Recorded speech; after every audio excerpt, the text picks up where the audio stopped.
우리에게 허락해 주시는 하나님의 말씀은 마태복음 4장 12절부터 22절까지의 말씀입니다.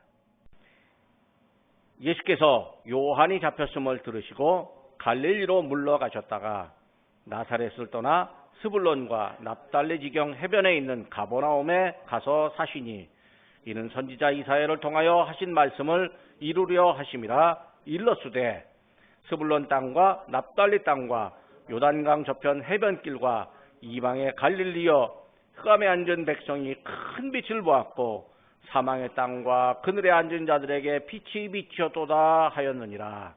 이때부터 예수께서 비로소 전파하여 이르시되 회개하라, 천국이 가까이 왔느니라 하시니라.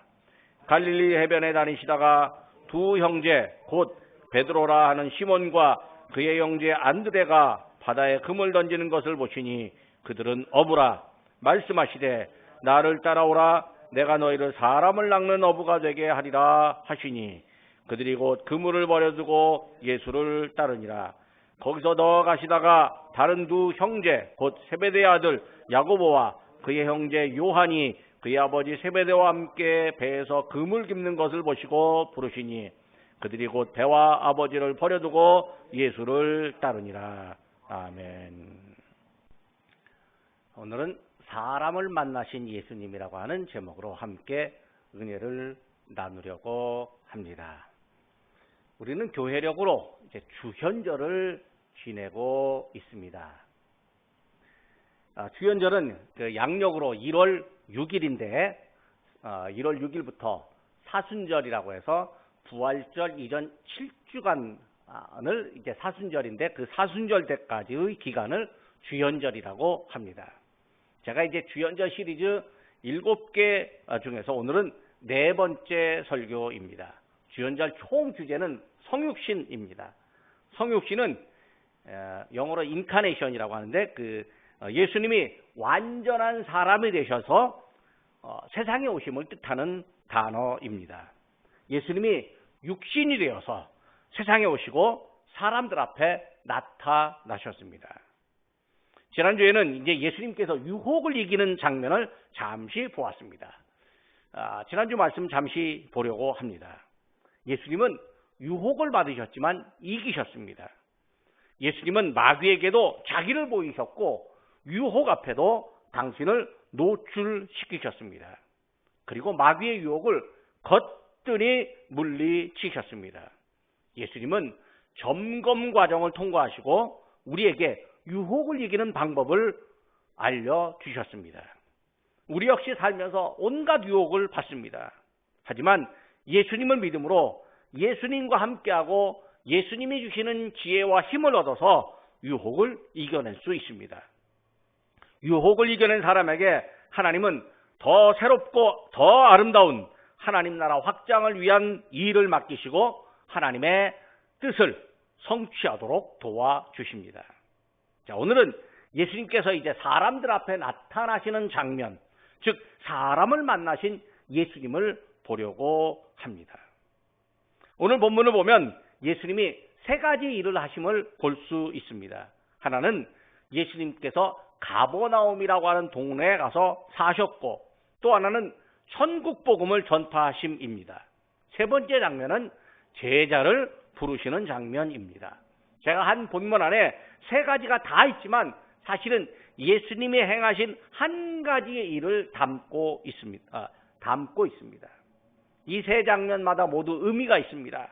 하나님이 예비하신 의미, 또 예수님이 성취하신 의미, 우리들에게 믿음의 구원과 하나님 나라의 복을 주는 의미를 담고 있습니다. 그리고 전체적으로 본다면 예수님이 하나님의 계획에 의해서 사람들 앞에 당신을 나타내 보이시고 드러내 보이심을 보여줍니다. 예수님의 보이심은 곧 우리를 구원하기 위한 하나님의 섭리를 이루시는 일입니다. 3가지 장면마다 하나님의 섭리와 우리에게 허락된 은혜를 보려고 합니다. 첫 번째로 예수님께서 이제 가버나움에 가서 사시는 장면입니다. 가버나움에서 살았다. 이 언뜻 보면 개인적인 일로 보입니다. 하지만 하나님이 예비하신 공적인 일입니다. 예수님이 갈릴리 나사렛에서 자랐습니다. 그리고 세례를 받으러 요단강으로 오셨습니다.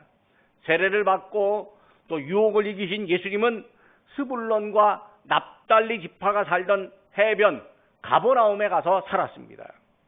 사람이 살다가 보면요, 이사를 할 수도 있고 거주지를 옮길 수도 있습니다. 예수님이 거주지를 옮겼다. 그게 무슨 의미가 있을까요? 그런데 바로 그 예수님이 거주지를 옮긴 것, 그것이 의미가 있다라고 성경이 말하고 있는 거죠. 왜냐하면 예수님의 거주지는 그 옛날 이사야의 예언을 성취하는 일이기 때문에 그렇습니다.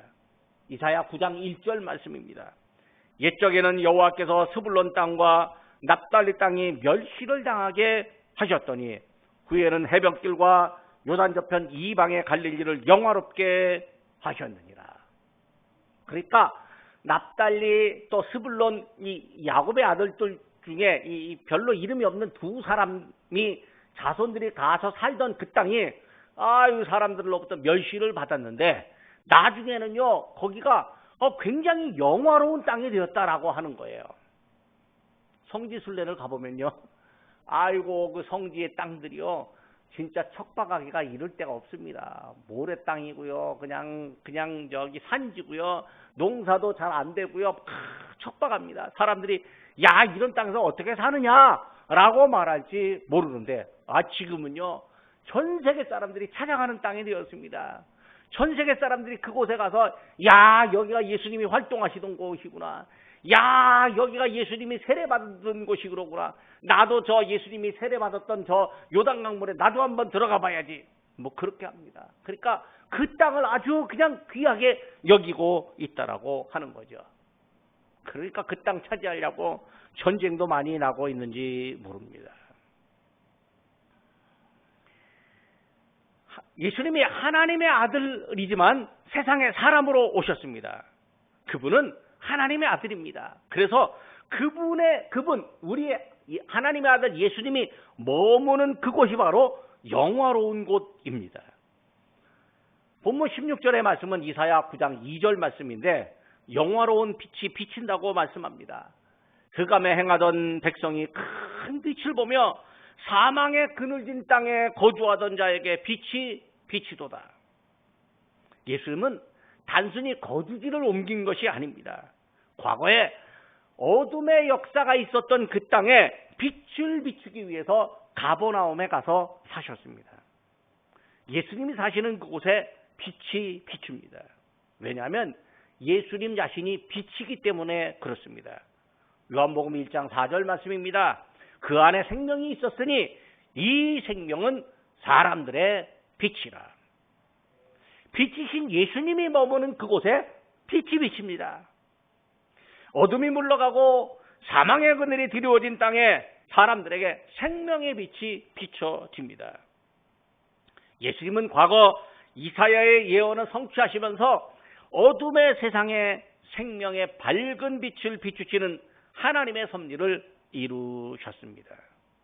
예수님은 가버나움에 거주하셨지만 사실은 그 가버나움에서 세상의 빛으로 나타나셨습니다. 우리도 살다가 보면요, 이사를 할 수도 있고 거주지를 옮길 수도 있습니다. 더 잘 살게 되어서 이사를 하는 경우도 있고, 자녀 교육을 위해서 이사를 하는 경우도 있고, 살다가 어려움을 당해서 이사를 하는 경우도 있습니다. 이사를 하면서요, 기대감을 갖고 가는 경우도 있고, 또 이사하면서 너무 힘들어졌기 때문에 어쩔 수 없이 줄여서 이사하며 좌절감에 괴로워할 수도 있습니다. 하지만 어느 곳에 우리가 거주하든지 그곳은 역시 하나님이 빛을 비추시는 곳이어야 합니다. 우리가 하나님의 자녀, 빛의 자녀이기 때문에 그곳이 하나님께서 우리에게 빛을 비추는 곳입니다. 그래서 어디에 머물든지 하나님의 빛을 의식할 수 있어야 합니다. 그리고 예수님이 말씀하신 바 우리는 세상의 빛으로서 하나님께 영광을 드러낼 수 있습니다. 예수님이 제자들에게 명령하신 마태복음 5장 16절입니다. 이같이 너희 빛이 사람 앞에 비치게 하여 그들로 너희 착한 행실을 보고 하늘에 계신 너희 아버지께 영광을 돌리게 하라. 명절이 되면 자녀들이 먼데 계신 부모님이 먼데 계셔도 거기를 찾아갑니다. 찾아갔다가 옵니다. 중국은 춘절이라고 하면 아이고 한 달 동안 쉬는데 자녀들이 도시에 나갔다가 시골에 부모를 찾아가는데 뭐 2억 명이 옮겨 다닌다고 합니다. 2억 명이 옮겨 다니면 엄청 복잡할 겁니다. 근데 거기 고향에 왜 갑니까? 명절이기 때문에 갑니다. 거기에 왜 갑니까? 부모님이 계시기 때문에 가는 거죠. 만약에 어떤 사람이 정말 지혜로운 사람이 있다면 그 지혜로운 사람이 산골짜기에 살아도 저 무인도 같은 한두 가족이 사는 그 섬에 살아도 그 지혜로운 사람의 지혜를 들으려고 사람들이 찾아가기도 할 것입니다. 왜? 그곳에 가면 빛이 있다고 믿기 때문에 그렇습니다. 요즘에 사람들이 잘 살게 되면서요, 먹는 거 좋아합니다. 맛있는 음식이 있다고 하면요, 갔다가 오는데 시간이 걸려도 또 교통비가 많이 들어도 거기까지 찾아갔다가 옵니다. 왜? 맛있는 거 하나 먹으려고요. 뭐 10,000원짜리 한 그릇이지만 맛있는 거 먹으려고 왔다 갔다 하는 경비가 뭐 몇십만 원 들어갈 수도 있습니다. 왜? 맛있는 거 먹으려고요.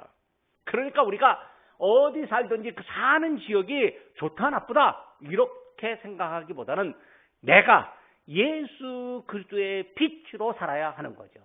예수님이 그 사는 지역에 빛이 되셨으니까, 빛을 비추셨으니까, 그 예수님이 우리에게도 빛을 주셨으니, 내가 예수님의 빛을 받았으니 나도 그 사는 곳을 빛으로 비출 수 있어야 하는 거죠. 두 번째로 예수님이 해변 마을 가버나움에 사시면서 하나님 나라를 전파하셨습니다. 본문 17절 말씀입니다. 이때부터 예수께서 비로소 전파하여 이르시되 회개하라 천국이 가까이 왔느니라.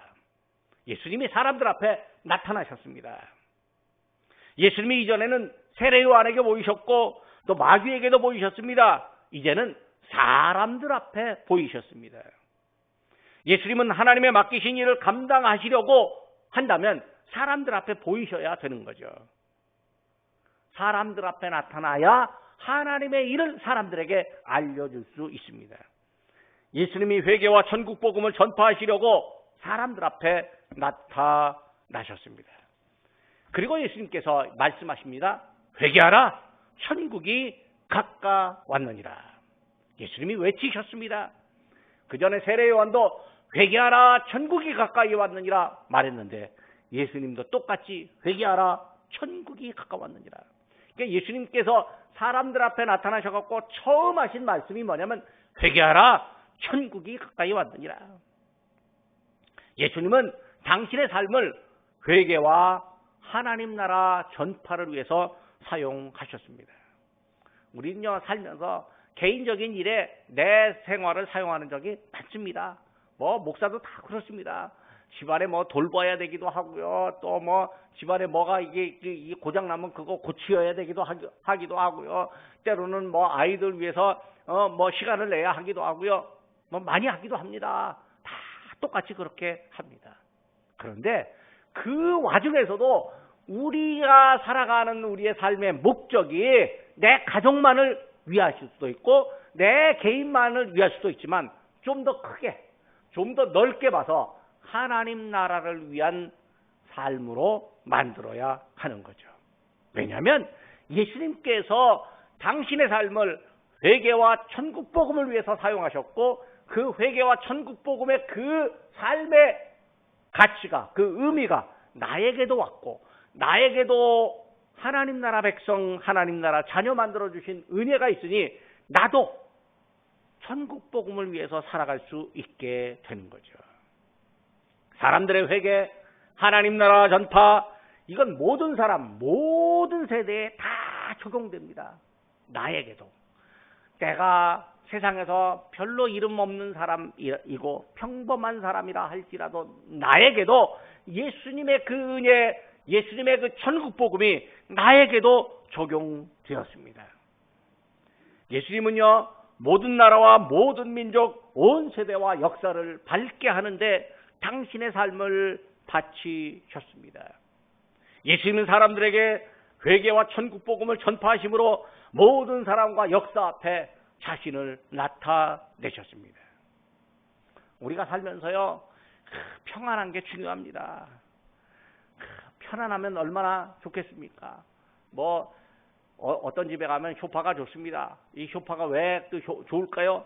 소파에 앉으면 편안하기 때문에 그래요. 내 몸이 불편하고요, 경제적으로 어려울 수도 있습니다. 게다가 주변 사람들에게 불행이 생기고 나라가 어지럽다면요, 사는 게 불안합니다. 내일은 또 무슨 일이 터질까 조바심을 가질 수도 있습니다. 그러나 그런 불안만 생각하고 염려만 생각하면요, 우리에게 발전이 없습니다. 내가 태어나고 내가 살아가는 건요, 하나님께서 섭리를 갖고 있습니다. 그렇기 때문에 예수님이 우리에게 찾아오셔서 나에게 평안을 허락해 주십니다. 내가 가진 평안을 너희에게 주노라. 우리 예수님이 말씀해 주셨습니다. 예수님이 나에게 찾아오셨습니다. 그리고 나에게 회개를 요구하십니다. 뭘? 세상만을 바라보고 살지 말고 하나님 나라 보고 살아라. 그렇게 말씀해 주십니다. 내게도 천국 복음이 들려지기를 우리 예수님이 원하셔서 내 귀를 향하여 회개하라, 천국이 가까웠느니라 말씀해 주십니다. 그리고 나에게도 하나님 나라 천국을 누리게 해 주십니다. 내가 천국을 누린다라고 하는 것이 무엇으로 찾아올 수 있겠습니까? 무엇으로 알 수 있겠습니까? 염려와 걱정과 슬픔이 있을 때 그 순간 평안을 누리게 되는 것, 그것이 내 안에 천국 복음이 들어온 것입니다. 내가 천국을 누리는 방법이 무엇입니까? 힘들고 어려운 그 순간 하나님 나라를 생각하는 것, 그게 천국을 누리는 것이고요. 또 힘들고 어려운 누군가에게도 그 안에 하나님 나라가 들어가게 해주십시오. 하나님 나라 은혜로 인해서 그에게도 평안이 찾아오게 해주십시오라고 기도하고 권면하는 것, 그것이 내게, 내 안에 천국 복음이 누려지게 하는 일입니다. 다른 이들에게 천국을 누리도록 격려하고 돕는 일, 그것이 천국 복음을 전하는 일입니다. 내가 누군가를 돕는다면 어떻게 도와야 할까요? 나를 향한 하나님의 뜻이 무엇이고 또 나를 어떻게 하나님의 뜻을 수행할 수 있을까? 내가 어떻게 하나님의 뜻을 전할 수 있을까? 고민해 봐야 합니다. 그저 할 수 있다면 말 한마디라도 하나님이 우리와 함께 하십니다. 이렇게 말해줄 수 있는 거죠. 사람들 앞에 서는 것이 쑥스러운 경우도 있습니다. 저도요, 젊을 때 사람들 앞에 서는 게 얼마나 힘들었는지 모릅니다. 사람들 앞에 서면요, 막 다리가 후들후들 떨린 적도 있었습니다. 그런데 지금 이렇게 서 있습니다. 우리가 사람들 앞에서 하나님의 은혜를 나타내 보일 수 있어야 됩니다. 그래서 하나님 앞에, 하나님은 우리가 사람들 앞에서 하나님의 은혜를 전할 수 있도록 원하시는데, 그것이 곧 우리 예수님께서 우리에게 주신 회개와 천국 복음이 적용된 일입니다.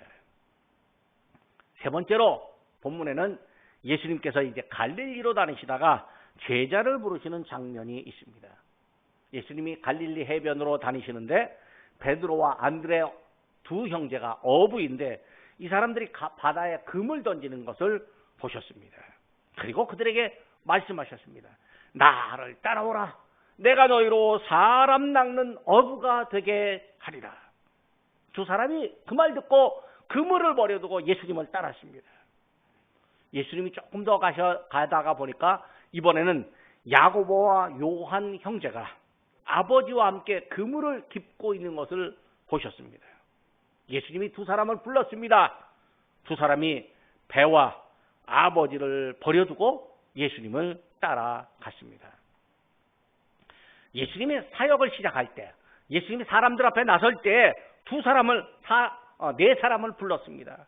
어부만 네 사람을 불러서 당신을 따라오라고 불렀습니다. 이 말은요, 나와 함께 일하자, 나와 함께 살아보자 라고 하는 제안이기도 합니다. 회사의 사장님이 직원들을 뽑습니다. 직원들을 선발할 때나 스카우트 할 때는 보통 월급 얼마 주겠다, 어떤 대우를 해주겠다, 이렇게 말합니다. 물론 월급 안 받고 그냥 회사로 가서 일하는 사람 없을 겁니다. 근데 요즘은요, 월급만 많이 받는다고 그 회사에 있는 것이 아니라 인격적으로 대우를 받아야 그 회사에 있는다고 합니다. 대부분 경제적인 이득을 먼저 제한합니다. 그래서 어떤 사장님은 월급 많이 주면 열심히 일할 거라고 생각을 하는데요, 웬걸 그렇게 하지 않는 경우도 있습니다. 근데요, 예수님은 사람들을 부를 때 경제적인 이득보다 더 크고 높고 영원한 가치를 제안하셨습니다. 그건 사람을 살리는 일입니다. 예수님은 사람을 살리는 일을 최우선의 가치로 세우셨고 그 가치를 성취하는 일에 또 다른 사람을 불러주셨습니다. 우리가 교회 가면 부자 된다 이런 말 가끔 듣기도 합니다. 근데 교회 가서 열심히 예수 믿다 보면 하나님께서 복 주셔서 부자가 되는 경우도 있기는 합니다. 그런데 부자 되기 위해서 교회에 오는 게 아니고요, 내가 하나님의 사람으로 살기 위해서 교회에 오는 겁니다. 그러면 하나님께서 그를 하나님의 사람으로 살아가게 하려고 일하시다가 보면 그 사람이 부자가 되기도 하고요, 그 사람이 건강하게 되기도 하고요, 그 사람의 은혜를 받고 그 사람이 복을 받을 수도 있는 거죠. 그러니까 제일 먼저 하나님께서 우리에게 주시는 복은 내가 사람을 살린다라고 하는 그 믿음의 가치를 알게 하는 일입니다. 우리만 성경에는요, 사람을 낚는 어부라고 기록되어 있습니다. 그런데 이제 헬라어 본문을 직역해 보면 사람들의 어부 혹은 사람들을 위한 어부입니다. 일반적으로 어부는 물고기를 잡습니다. 물고기가 잡히면요, 사람의 입에 들어가서 이 음식이 되려면 죽어야 됩니다. 그러니까 물고기를 많이 잡는 어부는 기분이 좋습니다. 왜요? 그만큼 돈을 벌게 되니까요. 하지만 사람을 위한 어부는 다릅니다. 사람을 위한 어부는요, 자기가 수고해야 하지만 때로는요, 희생할 수도 있습니다. 사람을 위한 어부에게 붙들린 사람은요, 죽는 게 아니라 오히려 살아날 수 있습니다. 사람들을 위한 어부는 사람을 살리는 어부입니다. 사람을 살리는 어부는요, 사람이 살아나는 것, 그걸 기뻐합니다. 의사가요, 환자가 건강을 찾으면 엄청 기뻐합니다. 왜 그럴까요? 내가 사람을 살렸기 때문에 그렇습니다. 만약에 우리가 사람을 살리는 그런 마음을 갖고 있다면 무엇인가 내게 유익이 생기지 않아도 사람이 살아나는 것 자체가 즐겁습니다. 119 대원들이요, 뭘 하냐면 심장이 멈출 때 갑자기 그 호흡을 하게 하는 그 구급법을 합니다. 그리고 요즘엔 학교에서도요, 그런 거 다 합니다. 학교에서도 학생들이요, 특화 시간에 갑자기 사람이 쓰러지면, 심장마비가 오면요, 그 위에 가서 막 인공호흡하고 그 구급법을 다 배웁니다. 얼마 전에 보니까 여학생 4명이 길 가다가 어떤 아저씨가 갑자기 푹 쓰러졌대요. 푹 쓰러진 그 아저씨를 보자마자 여학생 4명이 그 아저씨를 눕히고 이 몸에 단추를 풀은 다음에 인공호흡을 해갖고 살려냈다라고 합니다. 그런데 누구라도 그렇게 했을 것이라고 하면서 그 아저씨가 살아나서 너무 즐겁다고 그렇게 말을 합니다. 여러분, 이 땅에서 가장 가치 있는 일이 무엇이겠습니까? 그것은 사람과 관련된 일, 사람을 살리며 사람을 구원하고 세우는 일입니다. 목사만 그렇게 하느냐? 아닙니다. 누구든지 다 그런 일 할 수 있습니다. 누구든지 자기 있는 곳에서 사람을 도와주고 사람의 그 마음에 격려를 해줄 수 있습니다. 예수님이 이 세상에 사람들을 위해 오셨습니다. 사람을 살리는 일이 곧 하나님의 일입니다. 왜냐하면 사람은 하나님의 형상을 따라 지음받은 존재이기 때문에 그렇습니다. 하나님의 형상으로 지음받은 사람들이 하나님을 떠나 있으면 죽은 존재가 됩니다. 그들에게 하나님을 알게 하는 것, 하나님께로 돌아오게 하는 일, 곧 회개하게 하는 일이 사람을 살리는 일이기도 합니다. 그것이 하나님의 일입니다. 하나님이 원하시는 나라, 천국을 확장하는 일입니다. 예수님은요, 사람을 살리는 그 일에 제자를 부르셨습니다. 예수님이 혼자 하시지 않고 제자들을 불러서 같이 하자, 그렇게 말씀하십니다. 예수님이 제자들 앞에 나타나셨습니다. 그리고 예수님은 사람을 살리는 이 아름다운 일, 아름다운 목적을 가진 일에 함께하는 사람들을 불러주셨습니다. 이 아름다운 일에 함께하는 사람들이 많아야 됩니다. 예수님은 제자를 아름다운 일, 천국을 세우는 일, 사람을 살리는 일에 부르셨습니다. 교회가 부흥하는 것도요, 사람을 살리는 그 일에 함께할 사람들이 많아야 하기 때문에 그 일에 하나님께서 부르시면 교회가 부흥하게 됩니다. 하나님의 아들 예수님은요, 하나님이 가장 기뻐하는 일에 제자들을 불러주셨습니다. 그것도요, 제자들이 가장 잘 알아듣고 들으면 가슴이 뛰는 말로 불러주셨습니다. 물고기를 낚는 사람들에게 사람을 낚게 될 것이다. 물고기를 잡아야 하는 사람들에게 네가 사람을 살리게 될 것이다. 이렇게 불러주셨습니다. 그래서 사람을 살리는 어부로 만들어 주겠다고 말씀하셨습니다. 갈릴리 바다에서 물고기를 잡기 위해서 배를 띄우는 어부에게 세상의 바다로 나가서 세상의 바다에 가서 하나님 나라로 사람들을 이끌기 위해서 구원의 방주를 띄우는 어부로 만들겠다. 이 얼마나 가슴 뛰고 벅찬 말이겠습니까? 우리가요, 하나님의 부르심을 받을 때는 전부 이렇게 가슴 뛰고 벅찬 말을 듣게 됩니다. 예수님은요, 사람들을 살리는 그 일에 우리를 불러주셨습니다. 우리는 예수님을 믿고 구원받은 하나님의 자녀, 하나님의 백성들입니다. 단순히 구원받고 하나님의 자녀 백성된 것으로 기쁘다고 멈춰 있지 않고 사람을 살리는 일로 나서기를 우리 예수님이 원하십니다. 예수님은 우리를요, 사람 살리는 제자로 불러주셨습니다. 교회 안에서 어떤 일을 맡으면 그것이 사람을 살리는 일이 되기도 합니다. 또 세상에 나가서 예수님의 일을 알리는 것, 이것이 사람을 살리는 일이기도 합니다. 직업 중에서도요, 사람을 돕거나 살리는 직업이 많습니다. 의사, 교사, 상담가, 코치, 청소년 사역자, 어린이 사역자, 또 요양보호사, 등등 이런 분들요, 다 일반 자영업자나 직장인이라 할지라도요, 예수님의 생각으로 사람을 대하고 예수님의 행함으로 사람들 앞에 말한다면 그것이 곧 사람들을 살리는 일입니다. 그러니까 내가 어떤 말을 하든 어떤 일을 해가든지 내가 사람을 살리는 일인가 혹은 사람을 죽이는 일인가 한번 생각해 보아야 합니다. 우리가 예수를 믿으면서도요, 사람들의 자존심을 막 무너뜨리는 일을 할 때가 있습니다. 그거 사람 죽이는 일입니다. 왜? 자존심 한번 무너뜨리는 게 그게 사람을 자꾸 떨어뜨리는 일이에요. 부모들이요, 자녀를요, 잘 키워보겠다라고 말하면서 늘 자녀들의 인격과 자녀들의 이 자존심을 깨뜨리는 이 말을 하는 분들이 있습니다. 그러면요, 그게 자녀를 죽이는 일이에요.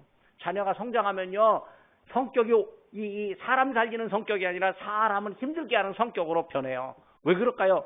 부모가 자랄 때 그 자녀에게 좋은 말로 살리는 말을 안 했기 때문에 그렇습니다. 내가 부모가 되어 있어요. 내가 자녀가 있어요. 이것도 그 아이를 살리는 일을 하나님께서 나에게 맡겨주신 것입니다. 예수님은요, 사람을 살리는 일을 우리에게 맡겨주시고 지혜와 힘을 주십니다.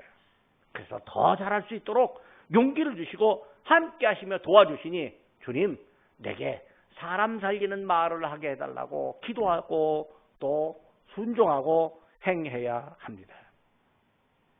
제자들이요, 그물을 버려두고 또 배를 버려두고 심지어는 아버지까지 그냥 거기 계시게 하고 예수님을 따랐습니다.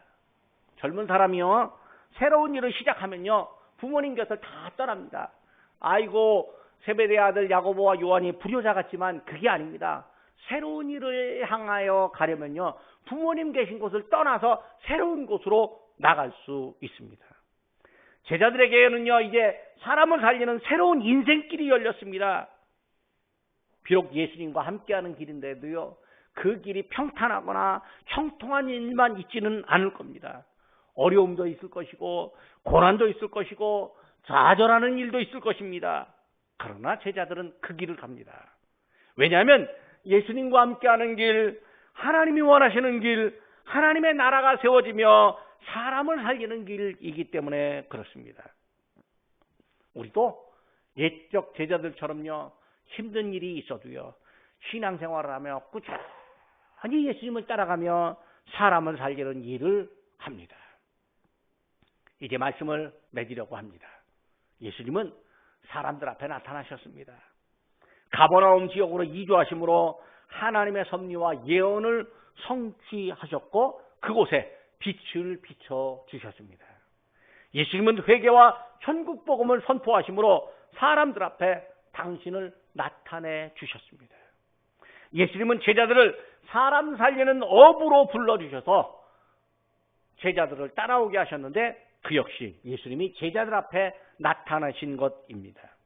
예수님은 사람들 앞에 보이심으로 사람을 살리는 일에 앞장서셨습니다.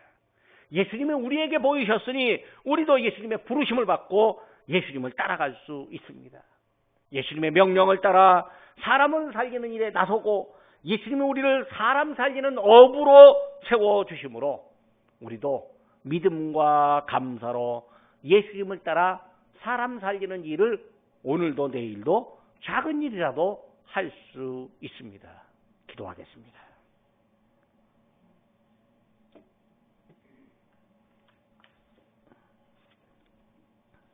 저희를 찾아오신 예수님을 믿음으로 만나게 하신 하나님 아버지, 저희에게 말씀하여 주시고 저희를 제자로 부르신 예수님을 저희가 인격적으로 만나야 합니다. 사람 앞에 나타내 보이시고 저희 앞에도 나타내 보이신 예수님을 저희가 영접하고 주님의 뒤를 따릅니다.